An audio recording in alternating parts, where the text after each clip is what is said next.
Bonjour Denis de Montpion. Bonjour. Vous êtes journaliste à l'Obs et dans votre enquête, vous montrez bien que se convertir à l'agriculture bio, c'est possible. C'est possible, mais ça demande du temps. Pourquoi ? Ça demande du temps parce que on est aujourd'hui dans une situation où pas mal de sols sont saturés de pesticides, d'insecticides, d'intrants, de tous ces produits phytosanitaires qui ont fait la fortune de certains producteurs depuis les années 70-80.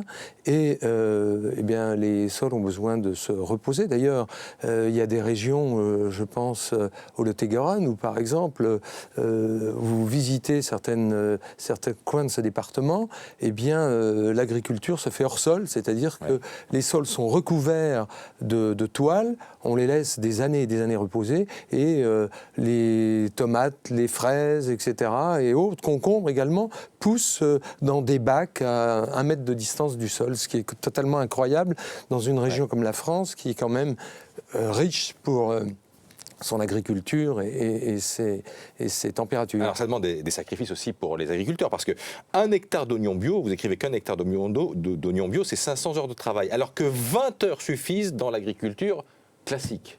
Ben oui, effectivement, puisque comme cet agriculteur de Lens que j'ai rencontré, et tant d'autres, que ce soit dans le Cher, la Nièvre, etc., en effet, il y a une chose qu'ils ne peuvent pas faire quand on produit des oignons ou des carottes bio, c'est désherber avec, évidemment, des produits toxiques, des herbicides. Donc, effectivement, ça nécessite de la main-d'œuvre. D'ailleurs, cet agriculteur et son fils, qui a 17 ans, racontent que le matin, il faut se lever à 6 heures et de 6 heures à midi, être dans les champs à désherber les hectares d'oignons. Alors évidemment, ça nécessite du temps, de la main-d'œuvre, de l'abnégation. Mais bon, c'est pour. Et de l'investissement. Et tout ça, ça coûte effectivement plus cher. Est-ce que le consommateur aujourd'hui est prêt à dépenser plus d'argent pour mieux s'alimenter ?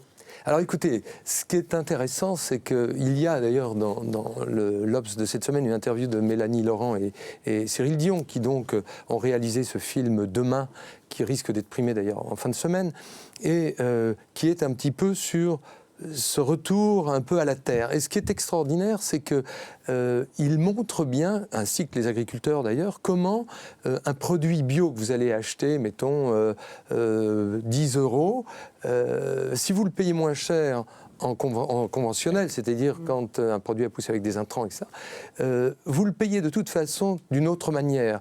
Comment ? Sur le plan environnemental, puisque ensuite il faut nettoyer les sols, sur le plan de la santé, souvent, sur le plan de l'emploi, parce que si un agriculteur bio fait appel à de la main-d'œuvre, eh bien, le conventionnel, lui, certes, il fera cette économie-là, mais on le paiera, nous, consommateurs, de toute façon, chez Pôle emploi.